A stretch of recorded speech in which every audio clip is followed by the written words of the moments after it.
نبی اکرم صلی اللہ علیہ وآلہ وسلم نے فرمایا ساری امت جنت میں جائے گی سوائے ان کے جنہوں نے انکار کیا۔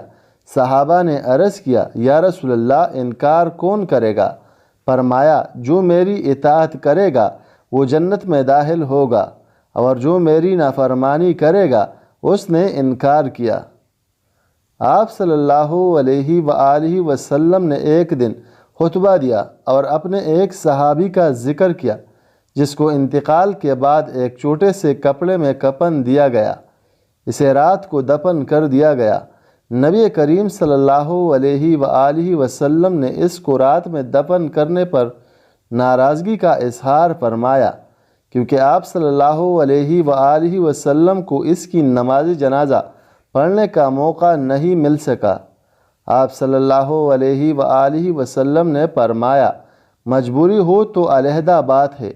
پھر فرمایا جب تم میں سے کوئی اپنے بھائی کو کفن دے تو اچھا کفن دے۔ رسول اللہ صلی اللہ علیہ وآلہ وسلم کا ارشاد ہے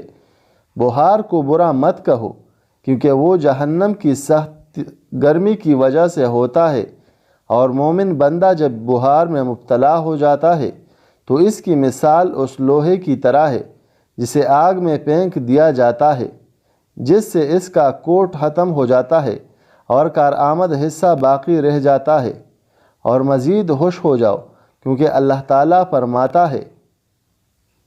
یہ میری آگ ہے، میں اسے اپنے مومن بندے پر دنیا میں اس لیے مسلط کرتا ہوں تاکہ وہ آخرت کی آگ کا بدل بن جائے، یعنی جہنم سے آڑ بن جائے۔ جب اگر کسی کو بخار ہو جائے تو وہ اسے پانی سے ٹھنڈا کرے، یعنی 3 رات تک سحری کے وقت پر اپنے جسم پر ٹھنڈا پانی بہائے۔